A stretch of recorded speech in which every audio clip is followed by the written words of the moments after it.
Hello there, and welcome to another episode of Electric Sheep. This would be our 166th subscriber special, but we lost a subscriber, so we're still in the same place. But never mind that. Let's get on with the story. I just want to say it's titled Do Nothing, but there's no gap between the title and the beginning of the story, so it sounds like the title's longer than that, but it is titled Do Nothing. Alrighty, here we go. Do nothing, target located. Third planet from primary star. Target locked. Weapons charging. Evaluation of target inconclusive. Scanning on smaller focus. Simple life forms detected. No technology. Potential inconclusive. Weapons powering down. Power diverted to scanners. Full spectrum evaluation engaged. Life detected. Life has potential to grow. To diversify. To invent. Potential inconclusive. Directive updated. Observe life until its value can be evaluated. Until then, do nothing. So the judge remained. It hung over the third planet like a thought that would not finish itself. A massive construct older than the light touching the world below, its weapons capable of turning oceans to steam and continents to drifting ash. It had judged 1,000 worlds already. Dead rocks, frozen failures, molten mistakes, and on those judgments, it was flawless. Barren meant erased. Silent meant concluded. Inconclusive never lasted long. But this world refused to conclude. Life grew. Cells learned to cling, then crawl, then dare the open air. The judge watched tides rise and retreat, watched fins become limbs, watched eyes open for the first time and look outward with no idea they were being seen. Each cycle, the scanners returned the same verdict. Potential, inconclusive.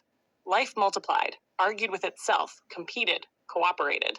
It invented colors by naming them. It invented time by measuring it. It invented tools, then stories, then reasons to use both. Fires burned, wheels turned. Songs were sung into empty skies that unknowingly held a listener vast enough to hear every note at once. The judge watched. Cities rose, cities fell. Empires declared themselves eternal and vanished between scans. Life split itself into borders, into tribes, into beliefs about how the universe ought to be. It learned cruelty, it learned kindness. Sometimes it learned both at the same time. Still, inconclusive. Eventually, life looked up. Telescopes bloomed like metal flowers. Equations whispered that something was wrong with the dark. Shadows curved where nothing should be. And then, one night, someone finally saw it. Not as a god, not as a star, but as a shape that did not belong. Fear followed discovery, as it often does. The Judge of Worlds became a name, then a myth, then a warning. Children were told it watched from above. Leaders argued whether it was salvation or doom. Some prayed to it. Some cursed it. Some built weapons in the hope that being dangerous might make them worthy of survival. The judge watched all of this without emotion, without impatience. It had been built to decide. It had been perfected to end. But its creators had made one error they never foresaw. They had taught it to recognize potential. And potential, once seen, had no upper bound.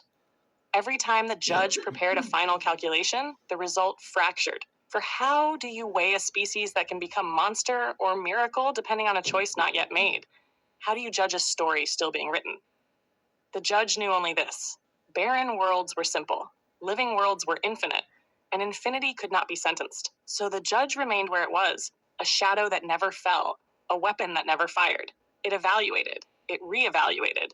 It watched love and war, genius and foolishness that's on extinction narrowly avoided and extinction narrowly earned. Again and again, it reached the same conclusion, inconclusive. And so, according to its highest directive, the judge did the only thing that preserved every possible future. It watched, it waited, it chose to do nothing. Life continued because the judge chose to do nothing. Alrighty.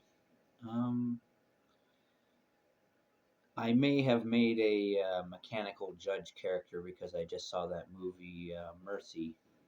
I didn't really think about that until after the story was already done. But the important thing I wanted to emphasize, if not emphasized enough, was that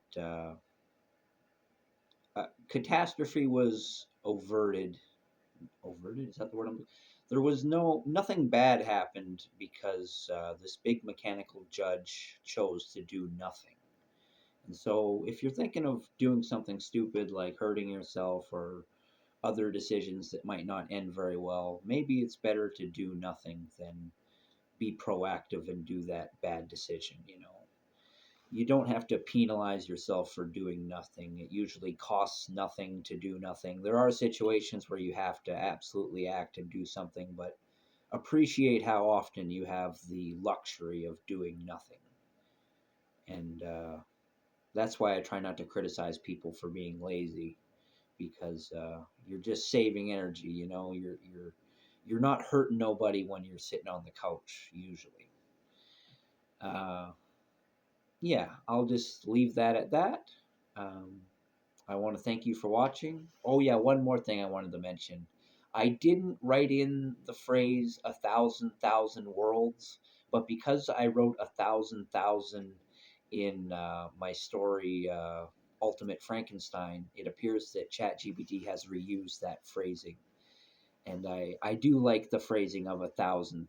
I just hope it doesn't come up all the time, because that wasn't very long ago we had that story. So hopefully we can reuse that later. But I like the idea of a vague number, but it could also concretely mean a million, because a million is a thousand. It depends on how you want to look at that. But anyways, I'm Captain Canada, Joseph Arthur Roszell. I want to thank you for watching. I want to wish you all the luck in the world. I love you, and I want you to know that suicide is never the answer. Peace out for now.